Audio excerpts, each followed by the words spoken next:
So you can see here we have a stand of Sitka spruce. It's yield class 18. Now, this was planted in 1989, and a lot of you have plantations that are yield class 30 and maybe 30 plus. But the big one for me is, what's the first thing that you notice when you walk in? The trees are very straight, you know, really good. An awful lot of farmers, even to this day, will still look at the value of a log this way. Okay. But the reality of it is, the value of the log is up that way. And the questions then that should be, and we were talking to Sean about what we'll call this, and it's taking the guesswork out of timber. Because by and large, farmers, when they're going to sell, I have a few weightings at home. And last November I brought them into the mart and they're weighed and you knew what they were making. If you bring in sheep, you know what they're making. If you're bringing in corn, you know what it's making because it's done on its moisture content. But then you come into a crop like this and you don't know what it's making, because the whole system of valuing the crop needs to be put into it. And foresters have tools to do that. This costs about a tenner. It's called DBH tape. DBH tape measures diameters. Those diameters then can be used, and just basic information upon how the forest is. So I'm just going to throw out technical data here. If Pat thinks I'm wrong, he can say I'm wrong. The average diameter here is 33 centimetres. The top height here is 21 metres. The basal area is 52. The volume per hectare is 470 cubic metres per hectare. How do we know that? Well, there's a formula. That's the basics, is that tape or that calipers. There's many tricks foresters use, but those are the basics. If you don't have a DBH tape, a builder's tape divided by pi will do the same thing. Might take you a bit longer, but it'll do the same thing. These are about a tenner, and this is measured at 1.3 metres above the ground, right? So I'm at this crack long enough to know my DBH is there. But it's measured 1.3 metres, and that's 33 centimetres there, so that's the average tree size here. The average tree size here, I did mention that, is just over 0.7 of a cubic metre. So, from the point of view of the technical aspects of forestry, this is a Rolls-Royce plantation. And that's the reality of it. And it's down to the straightness of it. And Sean said he didn't know what happened here, or did it happen by accident. Plantations don't get this good by accident. They get this good by interventions. So it has been thinned. There's a few trees down with the wind, but that's not windblow. We know what windblow is. That's not windblow. My gut feeling is there should be another thinning here. The ground is able to hold it, and it's not growing at the speeds that newer plantations is growing at, because in 1989 they were using an older type of Sitka spruce. The breeding programs then kicked in, and now we're hitting yield class 30 plus.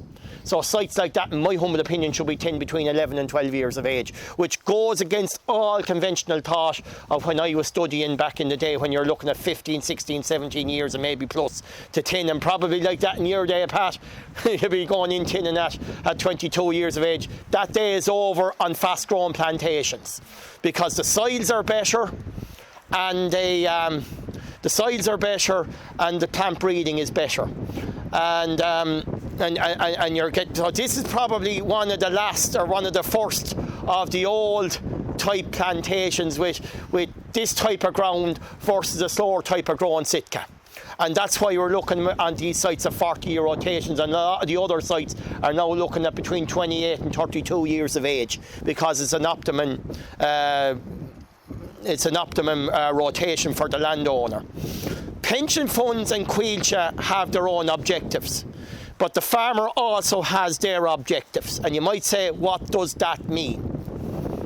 In many cases, a farmer might decide to have a no-thin policy. I will be the first to say there is nothing wrong with a no-thin policy. The reason why I say there's nothing wrong with a no-tin policy is because in certain circumstances the soil might not be able to take the tinning. If I see silt on ground, forget about tinning is not going to happen. You're looking at producing a smaller log, bigger basal area, a higher volume, but more product assortment coming out. On a site like this, you'll have a larger tree with a smaller assortment coming out. And we'll explain what that means now in a minute. So the figures we need, and I'll just give you a couple of cases here. Site like this at the moment, maybe Pat might say I'm wrong. If we said €45 a tonne across the board, about 10 grand an acre thereabouts. Don't think I'm too far out in that. The question for Sean is, does he cash in now, put in the bank, get 1 or 2% in the bank, happy days? Or does he tin it and optimise his saw log from maybe 50, 55, 60% to a 65 or a 70% saw log? That's the question. Will he get that money in the bank?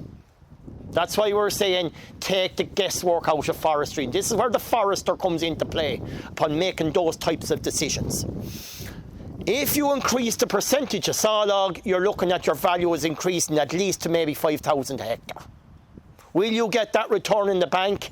And the answer is no, you won't. Just remember, this is not a crop of barley. It doesn't have to be cut. But as long as it's connected to the ground, there's a thing there every year called an increment. So it's putting on €1,000 per hectare per year. Maybe a site like this, maybe a bit more. But if you have a high percentage saw log crop, it's pushing on maybe up to €600 and €700 an acre, up to maybe €1,500 a hectare. So those are decisions upon why we need to take the guesswork out of it. And not just depend upon somebody coming in and saying, well, it's ready to tin or it's ready to clear fell. But in many cases, the farmer might not be ready, because there's implications in relation to PRSI and USC and all that sort of stuff. And like those issues come into play into the decision into doing a clear fell. So, any questions on that side of it before going to the basics of measurements? What about a situation where your forest is down with storm own, like particularly I've Norway spruce, and the majority of it is, well, there's about half of it is down. Won't I have to take action to get rid of that? Because the trees have fallen over. I mean, it hasn't broken in the middle. Well, won't I have to get her out? Because I can't leave it. The first thing is, you're a very lucky person, because Norway usually snaps and not blows. Yes, okay. So you have a salvageable product to take. My attitude is to take it out. Take it out, right, okay. There is a replanting grant there, but there's terms and conditions on that replanting grant. We don't really have time for that bit today. But like in this part of the world, tinning is an option. I worked for 10 years in Clare. Tinning is not an option. But it is an option here, and it's a very serious option of putting extra volume on it. And reasons why farmers should consider tinning is, one, it brings forward the clear fell. Two, it increases the percentage saw log. And in this part of the world where you don't get the same wind speeds and you have the soils, you can push this site to its absolute maximum. So the figures that we take, DBH 1.3 metres, we measured him up 33 centimetres. We have the next figure we need is height. Now, what's the most accurate way of measuring the height of a tree? Measure yourself? No. Cut one down. Very easy climate fell tree, as somebody said, but cut one down. But if you're not going to cut one down, this little gadget here, or I have two gadgets in my pocket, that yoke.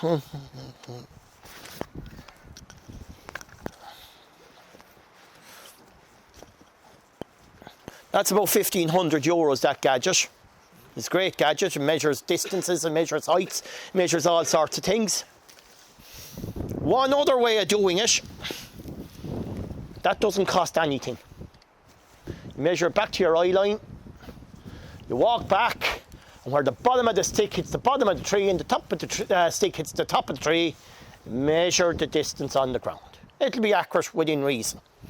Again, it's just to get your mind inside upon what's going on. And the other one is stocking. Now what we have here is a 0.7 of a hectare plot. So you see where I marked out all the things here yesterday and put ribbons on them. That's our 0.7 of a hectare. There's 13 of those or thereabouts within a hectare. Okay, so this is, we found the stocking here to be 610 stems per hectare. Average tree size 0.7, average DBH 33, top height 21. I've always said over the years farmers should have their inventory plots cut through the forest. It's not for any other reason, it's just a shop window, and it gives the farmer a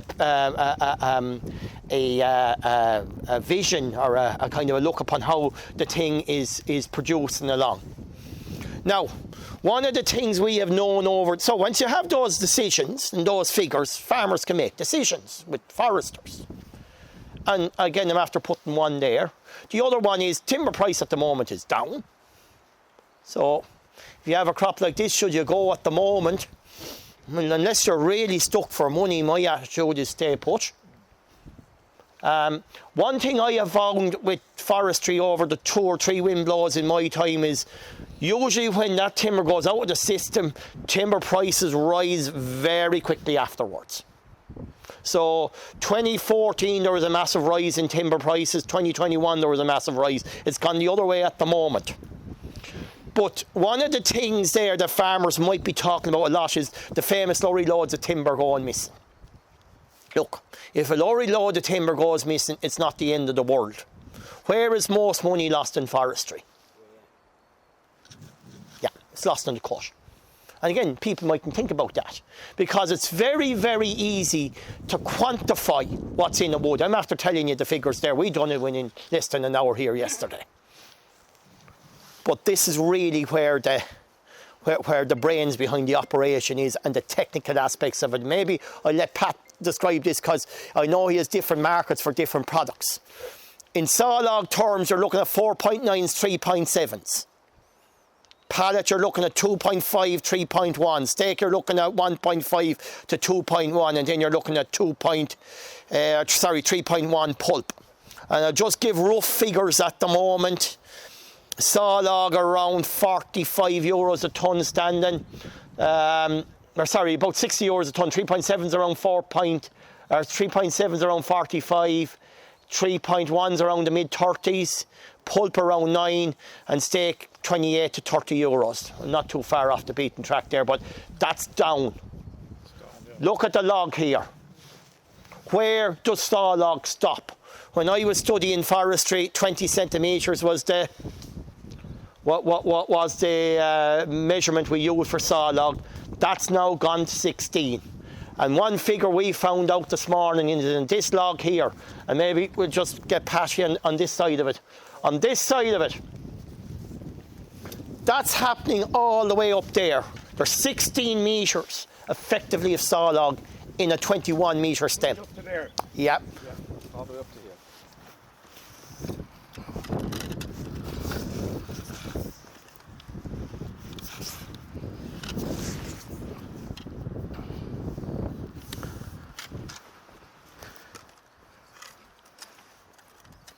So we have sawlog all the way to here, right away, 16 metres of that. So this is where you maximise the value of your timber, because some people will cut short logs or some people will only cut pallet. That devalues significantly the entire value of what you see standing around you. This is a crop that the value is up there. It's not like barley or grain or anything else. You see it down there. You have to look up to see what you've got. When you have tall, straight trees, this is what they chop out into different sawlog lengths, and that's where the real value comes into your forest. And the more of those you have, the more money you have in the bank. Thinning is really the way to go to get a crop like this to its maximum value and volume. We started measuring this here in 2013. The average tree here back then was 0.37. This has more than doubled in that period because there was a previous line thin done here, and that lets the remaining crop develop over the ground. It's available to it. The second thing, though, has made a substantial difference here. It is more than double the volume, and it will more than double the value. And this crop can take another thinning. And the next thinning we will do here is we'll do a targeted DBH, and we will take everything below a certain size. And that will depend on the market. But there's mill-sized timber. Every one of those is going to be at least a ton of timber. So between 35 and 40 centimetres, you're at the optimum size for the mill. That's right? 40 centimetres in the diameter, yeah? Yeah, yeah. So sometimes they become oversized, but that doesn't matter because mills can take oversized timber as well. There's a market overseas for oversized timber also. Did you say there would be a ton in that roughly? At least, yeah. Where's the ton? Yeah. Yeah. And the mills here not process oversized timber or what? They can if they have a bandsaw, Okay. right? They have now got their mills optimized to a certain degree that they can get the maximum return for the money they spent out of a 0.6 or a 0.7 log. These are ideal for Irish mills. Would it reduce the amount of mills interested in your timber when it would become oversized? It would, but there are a number, but timber like this will always sell. There's always a market for this. I wouldn't get bogged down on that. Yeah. Even bigger than that. Yeah, bigger than that. It's better. Like that's 39. I don't think oversize is going to be a major issue. No, in it's this. not really. Just bear in mind, the maximum that any of the major mills, Lennon's, Murray's, can saw is 50 centimetres, Yeah. the maximum. Now, Lennon's and Fermoy have a pencil post machine and they can take the butts off. What you don't want, I worked for Paddy Lennon way back, and Paddy's thing was an inch at the butt, or a foot of the butt is 12 feet at the top of the tree. So you don't want somebody with a harvester coming in and lifting the head Yeah, off the ground. that's You're correct. looking Yeah. at 50 versus 39 there, right? 40. There's a fair amount of growth to go into that before it's going to be hitting into oversize. Yeah. There's at least 10 years of growth in it. Well, you can push it on. You can, yeah. You can, yeah. But you are limiting the mills that want the very, very big log. Yeah. I presume, who was the lads in Tullamore, the hardwood fellas? Done. Sons, yeah. They had very Yeah. Send it yeah. abroad. But Well, the question then is, do you send it abroad? And that's where certification comes into play. That's the thing. yeah, The other side of it is, if you're 21 centimetres here, or 21 metres high, your wind throw risk is going to start climbing above 22 or 23 or 24. it is, yeah, but we're still 5 years away from that risk. That's the time frame we have here. So this tree was £45, the worth. Well, to be worth significantly more. A lot more. Be significantly more, yeah. I sold, Yeah. I sold a crop for a client of mine 2 years ago. He got €85 per tonne for a crop standing. Yeah, we have current Similar to this. we have current offers in Clare for bullet straight timber as good as this and better, and they're looking at this almost all saw log in there, and that's €90 at the minute standing. Yeah, what's after happening here is the market has become grey really because there's so much timber on the market, but what's fallen mostly is between sort of 16 and 24 years old. Primarily pallet wood and pulpwood. Very little saw log. So once this is cleared, it's going to take 2 or 3 years to clear this properly because there's considerably 10 million tons of timber on the ground. That's 3 years of the harvest, but it's not the annual increment. So even though there may well be a lot of timber and it looks really bad if it's your forest and it's a real disaster, overall, the national average increment is still on the upward trajectory. And every other forest that stays standing now should remain standing, and I wouldn't fell any timber unless someone really is in a financial bind. And that's my advice to everyone that I know that I've worked with, and people that I don't work with as well. I'm telling you exactly the same thing. Do not fell it unless you actually need the money, because you're near the bottom of the market right now. There was a farmer down home that gave a great quote that I always use. You'll never get a phone call to say they're out on the road. Doesn't go anywhere. Yeah, And if it's connected to the ground, it's putting on an increment. yeah, Another point I'd like to make Yes, sir, yes. vis-a-vis the wind blow. The wind blow, If the trees aren't broken, Yes, the uproar. Lennon's bought a sale in Strokestown. Yes. It was windblown 15 years and lying on the ground. Still okay. The tree was there and it had put down roots. Jerry Dolan, who did the buying and had contractors in it, was driven demented because the forester was making sure that they were going along cutting the roots along the thing, and he made him take every single stick out of it. Jerry nearly lost his life over it. But the point is, it was 15 years lying on the ground and it's still fit for Glenn's to saw it because they wouldn't have bought it if it wasn't. Yeah, yeah. So you don't get panicked in because you have Yeah. But sorry, yeah. Yeah, I saw some projections of supply of timber in Ireland for the next 20 years. I think it was through Teagasc potentially about 5 years ago. I haven't looked at it since then. And the graph was basically showing that from about 2022 onwards there was going to be a big spike in supply because a lot of what was planted about 20 odd years ago was going to come online, and it was going to be continuing to have a lot of supply for the next maybe 10 years or so. Is that still the...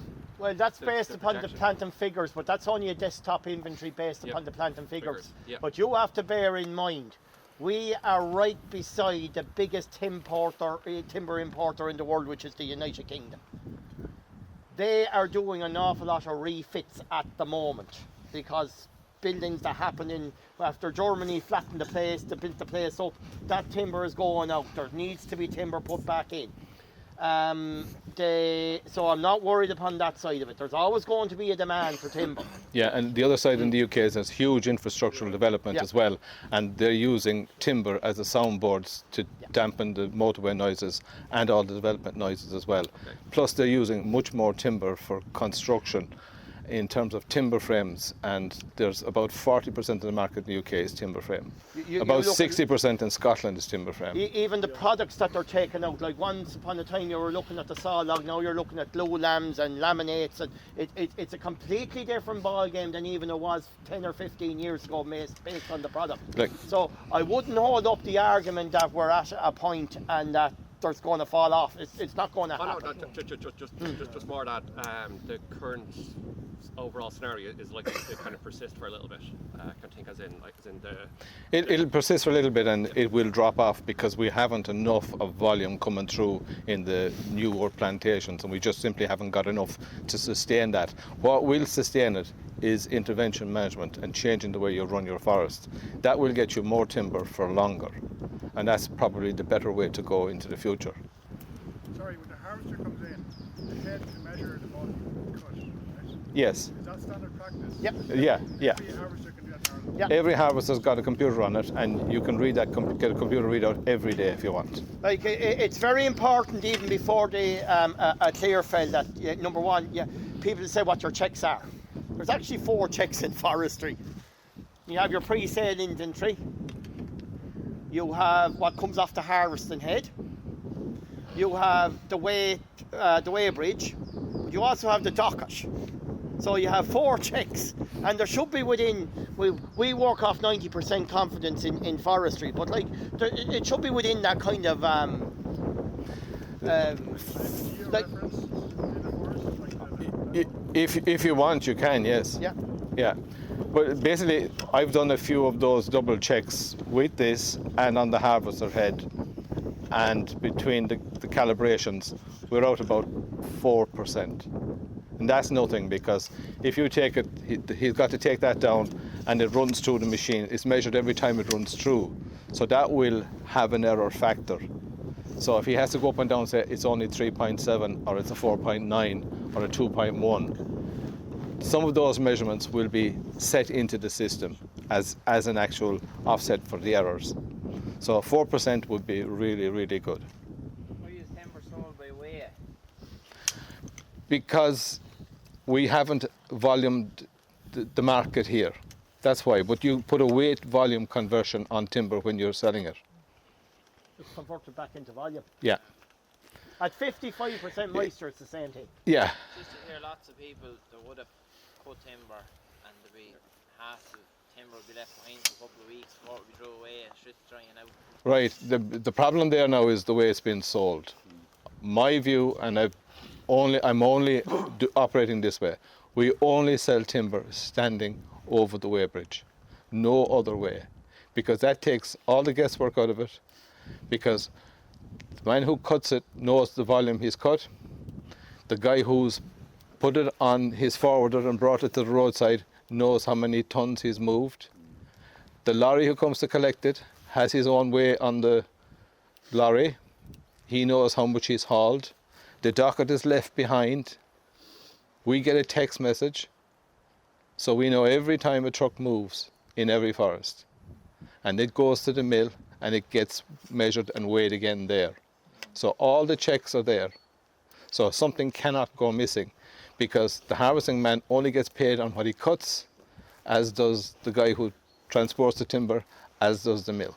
But I think Con now will back me up on this. I remember many moons ago, and I wouldn't get bogged down in weight and volume just for the moment. We were on a site that had blown, if you remember, about 15 years ago, and the whole thing was being cut into 2.5 pallet. Remember that? Yeah. Up in Hollyford. Yes. And we ran a day within a week just to make the same point that we're making here. It's not even the volume and the weight. It's not even the lorry loads of timber. If you want to lose money in timber, it's going to be on the cut. That's a very important thing. It's going to be on the cut. As in what it's going towards, like Yeah. pallet box, Yeah, the longer lengths you get, the more value for the volume you have. You can have the thing with volume or weight. The reason the mills want to pay on weight is because the weighbridge is automatic and there's no cost to it. Whereas if you have to measure, in Scandinavia they'll buy on volume, but then there's a whole industry around measuring. Yeah. And they measure the stuff this fella's doing. There's an independent measuring company that right across, say, Sweden anyway. But at the end of the day, I bought timber all my life, and at the end of the day, the mill has to make a few quid. Like, I worked in Manor for 27 years. As a company, some years we had great years, but most years, the sort of profit level for a large number of years, well, when we started, it took us 11 years to repay the accrued losses. But, as a buyer, there's no point in my having to run around everybody and not buy any timber. So if I'm paying by weight, that's fine. There's a price there at level at that the mill can afford. If I had to go by volume, if you knew that the sort of volume weight ratio is 1.1 cubic meters a ton in terms of saw log, you'd change the price by the 1.1. And you follow the market up and down. If you're shorter timber, you pay a bit more. If you're, think about it in terms of a currency exchange. Simply like that. Right. It's the easiest way to look at it. So you're going to UK tomorrow, you need more euros for sterling. Or you're going to the US, you'll need a lot less dollars. And also you're aware that if you're selling by weight, you don't want it sitting around the place all the time. Yeah. So you have to watch, be in your own forest. But the big problem is that the companies buying the timber are charging very high prices for harvesting the timber. Standing. So you get about £50 a ton, right, for this sort of stuff. When you're finished. There's two different ways of looking at that. Right now, if you have to clear windblow, certainly that's going to cost significantly more than it would to clear or cut something like this. That's where the issue is. And the cost of fuel has impacted, and the cost of the war is going to impact it as well on further transport costs. So our markets are going to be, wavy and disrupted for the next little while, but it will right itself over time, and it always does. So even with windblow timber that's fallen over my Norway spruce, it has the roots attached. It's still growing away. As long as it's still rain won't no, damage it. no. As long as the top will begin to turn up a little bit. Yeah, that's because it's still growing. 3 or 4 or 5 years or 6 years before. market it. Yeah. As long as it's connected to the ground, you've got moisture in the timber, and the timber is still sound. The timber is not drying out, there's no problem. Yeah. I presume that the end of that It's pulp. pulp. Yes. Pulp, yeah. So, not saw log. not saw- not not- pallet wood. not or pallet anything, wood, no. It's, But look, that's pulp. yeah. Okay. Well, timber back in the day was taken to 7 centimetres, but that's basically because all the formulas to calculate timber worked to 7 centimetres, and if you went below that, you got into a minus figure. But then when lads like Con were working in Medite, he found loads of timber between 5 and 7 centimetres, so effectively the whole tree is used. Yeah. And funny enough, I had to design the spec for what we would take. Now, the drum debarker in Medite can take, if it's less than 5 centimetres, the log, anything that's less than 5 centimetres will fall through the slots in the drum, and it goes into the firewood or into the debarker. You lose it. You don't get the fibre in. But above 5 centimetres, and the Forest Service now want to know what length we would take the timber in. And basically I sort of said, well, 3 metres, and what's the minimum diameter? 7 centimetres. Now you're back to Michael's conversation. If you only sell 3 metres, it has to be 3 metres, not less and not more, and it cannot be less than 7 centimetres. The Forest Service fella said they would lose 5% of their volume. So could we take a bit of variation? So I said, right, we can take it a little bit, as long as it's not less than 5. And if it's not, it doesn't make a 3 metre, as long as it stays in the lorry.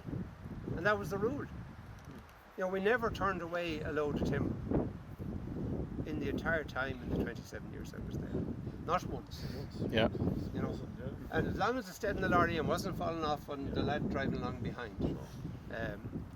And I do know a case, a fellow was coming in with I don't know, some sort of cruelty stuff anyway. There's a little bit sort of sitting on the top. The police followed him from Mitchelstown to Care. Watched for him for the bit to fall off, and then he did the fella. Instead of pulling him up in the road and saying, look, you have a loose log. Yeah. Plenty of time on their hands. Yeah, nothing else to be doing that day, yeah. And throw it open there. Is there a lot of timber being containerised at the moment and exported? Yes. Like China, I believe. Yes. There's about 400 or 500 containers a week gone. Obviously the market is better there, is it? There's a different market.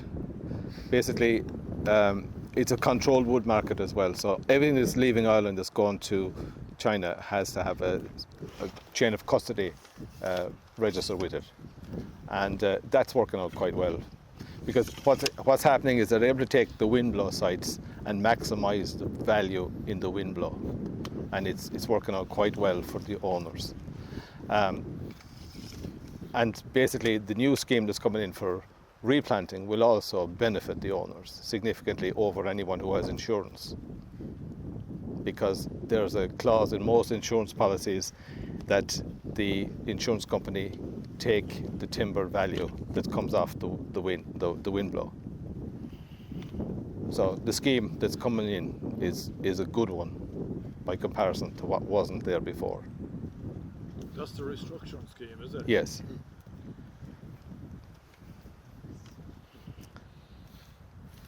Any further questions? If your forestry isn't insured, does that scheme, is it valid then? It is, yeah. Basically, the scheme will only pay the difference between the insurance and if your insurance covers your forest replanting, that's it. The scheme is not applicable to you. Okay. But there has to be 20% of the area affected, is that right? There's at least that in most cases. And oftentimes you have to take more than 20% to get in at the felled, at the windblown timber. So those areas if half of this fell, you could go to the other side of it to take it out because it may not stay in its own if it's a short strip. In relation to sawlog, is sawlog only thick as spruce, or can it be Norway? It can be anything. It can be the lengths, it can be anything. It's Sitka, Norway and Douglas. They're the primary crops that we have here. Quite big stuff, like. Yeah. Sorry for interrupting. Go ahead. Can it be large? Yeah. Yes. Large. Yeah. Scots pine. Yeah. Yeah. Can it be noble fir? No. That's Have you got noble? yeah, it was a Christmas tree plantation originally. Yeah. It's acceptable. Silver fir is acceptable, but But I've Norway Sitka and Noble Forest, so it's 3 different types of timber. you Right, know. okay. It's pulp, going to be saw log, and then pallet. Yeah. yeah, What about lodgepole pine? Yeah, Yeah? there is a market. rare enough, but You get sawlog from it? you get You- very nice furniture. I got a wedding present of a lodgepole pine kitchen table from Paddy Lennon when I got married 48 years ago, and I still sit at that table today. It's just so low value though, you know? Oh, there's nothing no value about the very nice dining room table or kitchen table. we get. The dinner must be good every day. Is it? You know where they look at the belly on me. I'd say to try and leave the trees for a minute for paddy. Does that include tinning? Not necessarily. If you've got a site that's capable of being thinned, I would thin it. I wouldn't let it go too far beyond so that you're not inducing wind blow. But if, my good feeling, and again, it's just the observations on the ground. The first thing you'll notice is there's grass on the ground. yeah, The site is not fully occupied. yeah, The forest will tell you enough if you know what you're looking for. My gut feeling here is, you see that lad there, straight in front of me? He should be saying goodbye at this stage because there's 2-3 kinks in him. yeah, The trees like that should be taken out in the next tinning. That you're going from your 55% sawlog, go to your 70. You're gonna hand pick, you're gonna hand yes, Yeah. yes. We take the extra large ones and we take anything that's crooked, basically. or you'll take out the extra large. Yeah. Yeah, yeah. Because even though that tree is crooked, there's still, you know, there's 2 lengths of sawlog in there.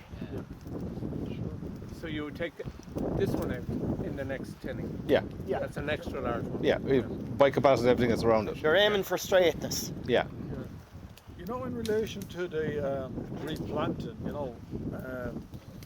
I've got sort of bogland and peaty type ground, and I believe, what is the situation with the soil to go into any of the native woodland scheme? Is the soil going to be okay? Because we're talking about releasing carbon, and it's crazy because the same timber that my father planted 40 years ago is growing stuff like this, and We were having this are we conversation going- earlier on. Am I going to be able to go into the native woodland scheme? well, basically the native woodland scheme is designed to take in peatlands and fen peats in particular, and the Forest Service or a sector within the Forest Service would prefer to see nothing other than native woodlands, but that's not going to make us much money into the future unless there's a carbon credit to the farmer on an annual basis, and an enduring premium really is what that would need. Sure. But they're talking about if the peat level is more than 30 centimetres, Yeah. you won't be allowed to plant.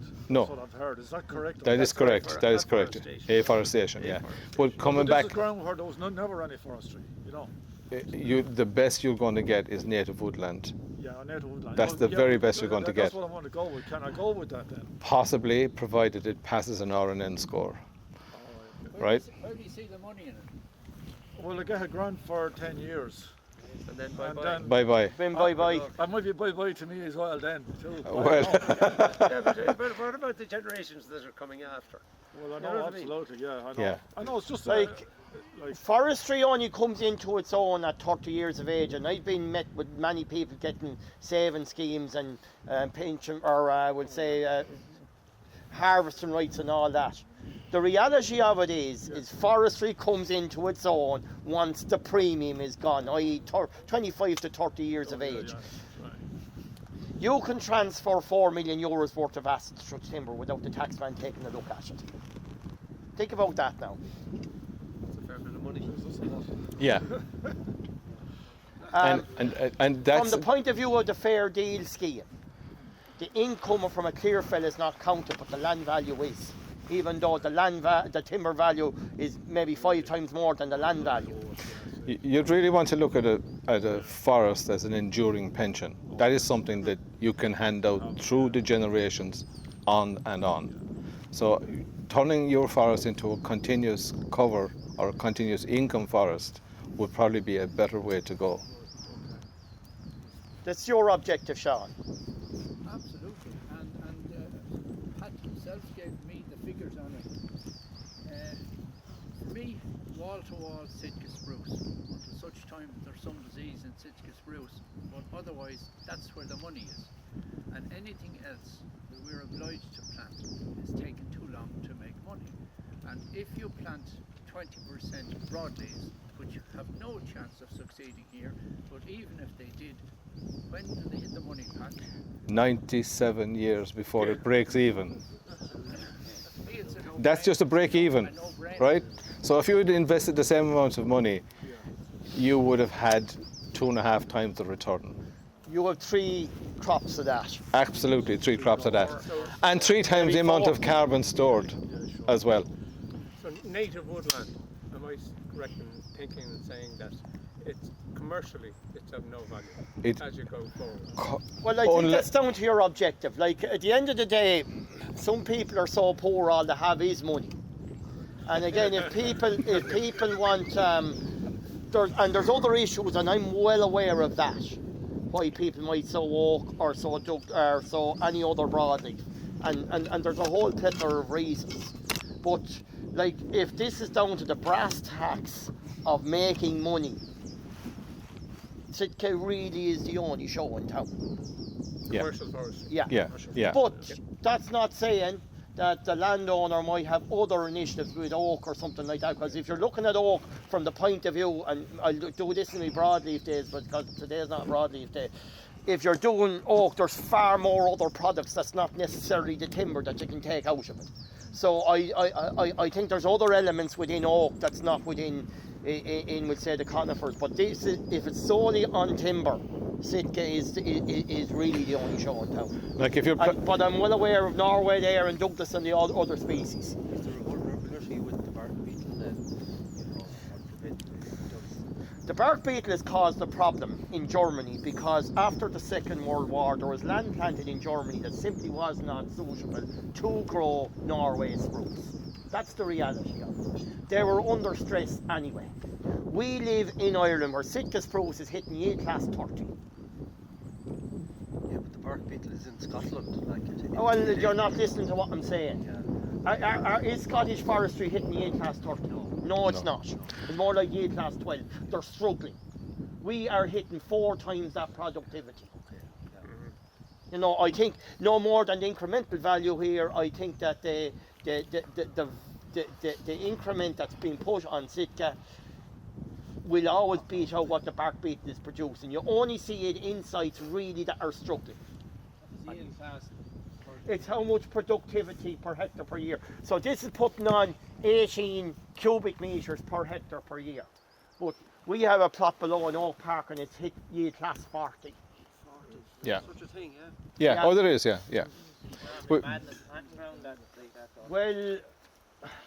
again, I was saying to Pat beforehand, my attitude is if it's over yield class 30, really, there's other tree species there like Douglas that's completely been abandoned. Now I know in Wicklow it had to be abandoned because of the deer, but there are other tree species there that can push on because like Sitka has its price size curve that Douglas doesn't have. So if you're looking at a continuous cover forestry, Douglas doesn't have that 50 centimetres. It can keep growing and keep growing. But again, type of ground, wet mineral soils, that's really the tree species that's yielding on those sites.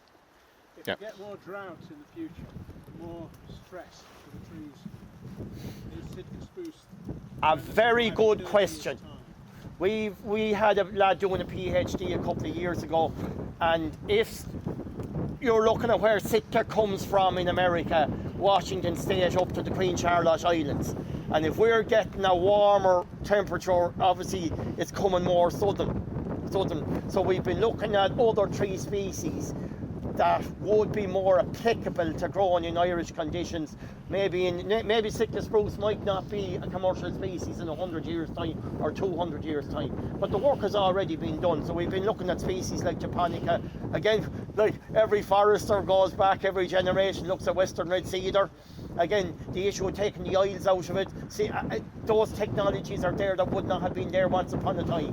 But again, we talked a lot about the brilliances of Sitka, but there is other sides of it. Foresters grow trees, sawmillers cut down trees. So like our job, I think, is about how trees interact with one another, and we need to be looking at other species as well. Frosty area. Norway spruce. Yeah, it's still High pH Norway spruce. Yeah. We'll say if you get lucky with the Sitka. If you get lucky with Sitka, unfortunately, Improver Sitka. Unfortunately, I've seen some of these sites where the improved Sitka has gone on, and at 10 years old, after they've gotten the snow and frost, there's a kink up at 10 metres, right?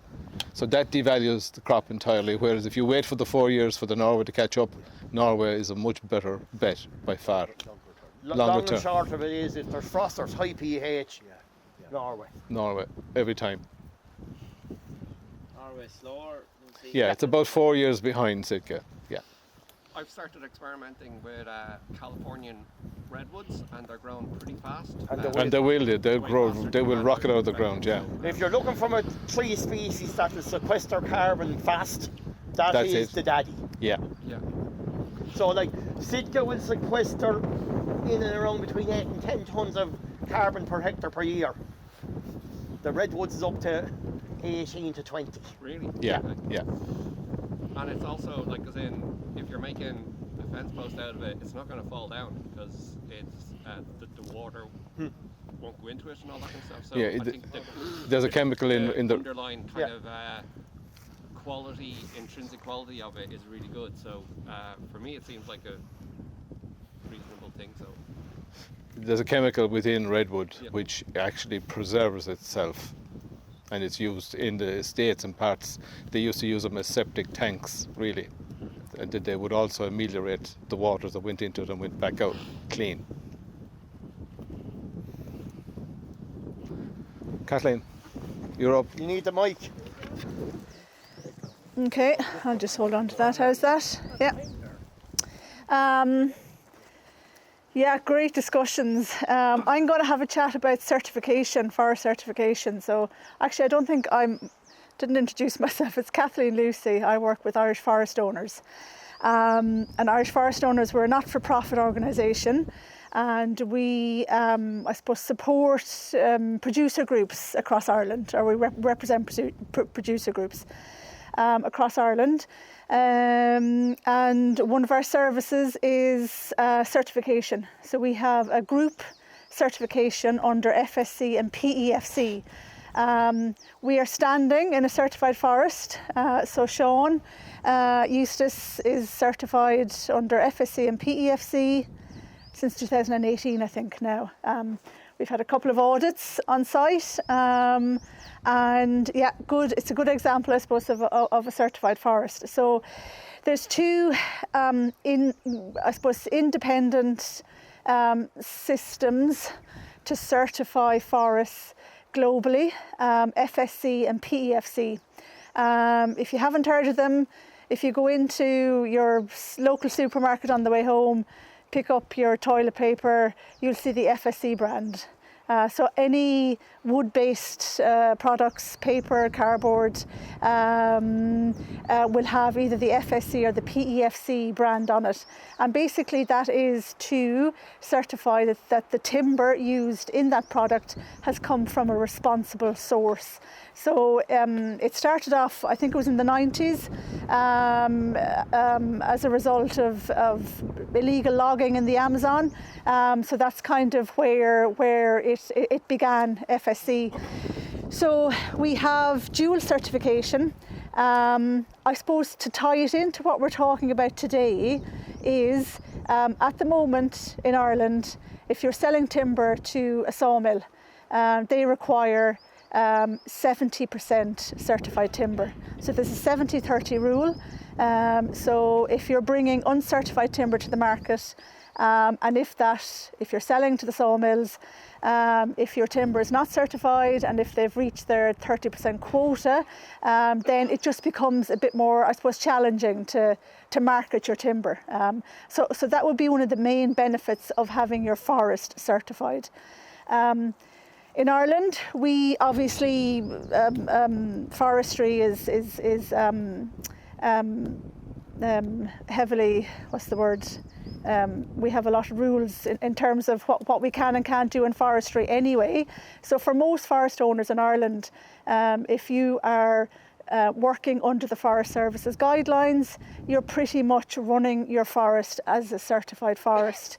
So there is additional, I suppose, documentation and paperwork to verify that you are actually managing a forest as a certified forest. So there isn't a whole lot of additional work to be done in order to be certified. One of the first things that you'd have to do, and this is where you would engage with your independent forester, is you would have to produce a fairly detailed 20-year forest management plan, which is a brilliant document to have anyway, even if it's not for certification. You have to do a detailed inventory. What I find is doing the forest management plan, it kind of brings forest owners closer to their forest. You have a lot more knowledge of what's in your forest, and you have that longevity then of knowing what's going to happen in 20 years' time.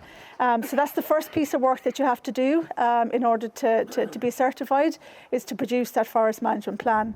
Up to now, that was I suppose it wasn't as attractive for forest owners, but the department have now released a financial support for the forest management plan. So each forest management plan, they are, I suppose, grant aiding it with €1,200 per forest management plan. So that will go a long way towards producing, a compliant forest management plan for certification. I suppose, as a forest owner, you wouldn't go for certification individually because it would be cost prohibitive in terms of paying for an audit every year, and too heavy, I suppose, on paperwork. So there is a group scheme that you can join. IFO, we have a group scheme. The cost to become a member of the group scheme is €400 for 5 years, so it's not cost prohibitive. And then you have the financial support from the department for the forest management plan. So it is definitely a lot more accessible to become certified as a private forest owner now than it was, a couple of years ago. I suppose the main benefit is marketing timber. I get asked all the time, is there a premium being paid for certified timber? At the moment there isn't, but I suppose if you're certified you have more capacity to negotiate a better price, or at least you have access to the timber market as opposed to not being certified. Makes more in England though, Kathleen. It does, yeah, it does, yeah. So in the UK, it's slightly different. Now, and I have heard we have one member that had his entire plantation was windblown with Storm Éowyn. First of all, he was able to access the market, and he was able to negotiate a better price for his certified timber.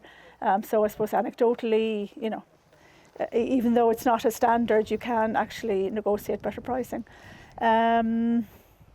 What else? I suppose anything that you do in the forest as a certified forest owner just needs to be verified. That's one of the benefits of joining the group scheme. All the paperwork is not done, but we assist, I suppose, with all of that. We've templates for everything. I manage the group scheme for IFO, so it's my responsibility to make sure that all the paperwork is done. But most operations, thinning, road construction, harvesting, that's all done within the guidelines anyway. So it's just making sure that the paperwork is there. We're audited every year, so not every forest owner would have an audit every year, and that's another benefit of joining the group. The audits are spread throughout the group, so there might be 3 or 4 members of the group that will be audited every year.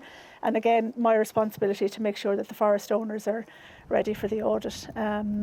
So that is, am I leaving anything out? Any questions on certification? Any? Is there an optimum time, like if your plantation is Oh, good question. Yeah, good question. Is there an optimum time that you consider? Yeah, like the main benefit, I suppose, is when you're bringing timber to market. So if you were a couple of years off, even thinning, maybe you're second or third thinning, you should be considering it. It will take you, 3 or 4 months to get certified because, forest management plan needs to be done. So I suppose if any of you are 2 or 3 years off harvesting or clear fell, you should definitely be looking into it now and seeing whether or not it's something that you're interested in doing.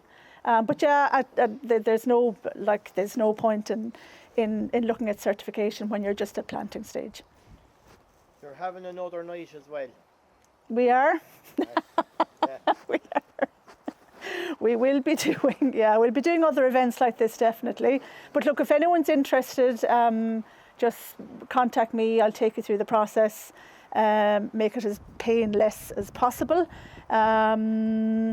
There's literature in our bags from Teagasc and from Irish forest owners on, I suppose, everything that... Down there, yeah. They're down below. Everything we've covered discussed. is in that, from volume weight ratios to measured and to roads, it's all we have it in the book. Yeah, so sorry, we've packed, so make sure to pick up your pack before you head off. Kathleen, just Yes. a point.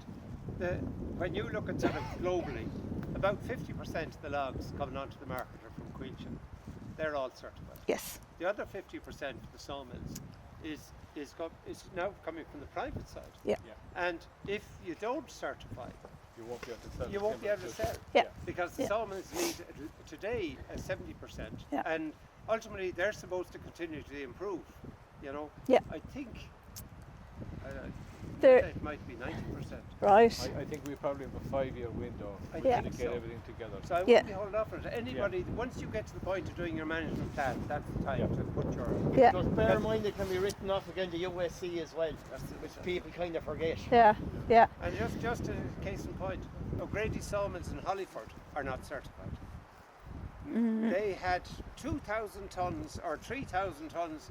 There was a heap of chips before Christmas in Hollyford village because they couldn't sell it. Their normal market is Medit.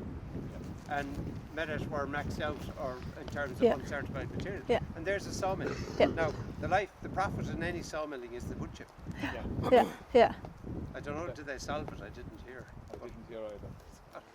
Yeah, that's a good point. The last sectoral report from Teagasc there recently, there will be a massive shortfall come 2030 if we don't improve the certification number from private forest owners. So, because... So in your package, Yes. Covered, yeah. is that covered? Yeah, we have everything in there, This is yeah. Forest Service have brought in the I plan as the first step towards certification.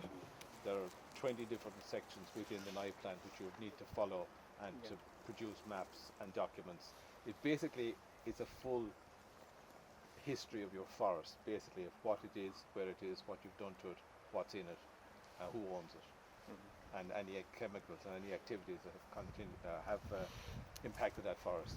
All of that is in on that I plan, and it's the Forest Service's way of getting a standard right across the country, because in fairness there are a couple of inspectors within the Forest Service who have a very good global view of where this should be going, and they say we have really good timber here, but they see the certification bodies outside of here as holding us to ransom, so they're getting everything in one level pitch to say we've got clean timber in Ireland, it's certifiable, and we have a chain of custody all the way through for markets into the future. That's where they're going with this, and they're putting money to it, which is a big help really. Yep. The big one is the markets it opens up. Yeah. And it will Or open, if and you it will don't open have the it, the market. markets, it shuts down. Yeah. Medite would not be in business today if they didn't get FSC certified in the 90s. Neither would Smartlight. No, they can't, You know, because neither would Lennon. Yeah. They'd be out of business. every bit of timber needs to be stamped. to be like stamped. even IKEA, every bit of IKEA Yes. furniture Has the FSC. stamp on it. Yeah. Packaging has it. Yeah. Everything you do has got it on it. It's a marketing tool really. Yeah. And we're going to need a major certification body in Ireland to run this properly, so that we're all paying into it. I know it's going to cost some money, but it's worth more Yeah. to do so. Yeah. Kathleen leads it. So there's the IFO, and they are looking at the national group scheme. Now that could take a couple of years to get up and running, but whatever, if you're in the IFO group scheme, it'll feed into that. So so something to, I suppose, just be looking into. And again, like they did do, I suppose, a lot of reports on what were the barriers to certification, and the cost of the forest management plan was one of those barriers, and they've removed that now. So, you know, they are putting a bit of money behind it, which is good. Go down to the tent because... Tea. Yeah, tea, sandwiches. See you at the tent. Thank you. Noble forest.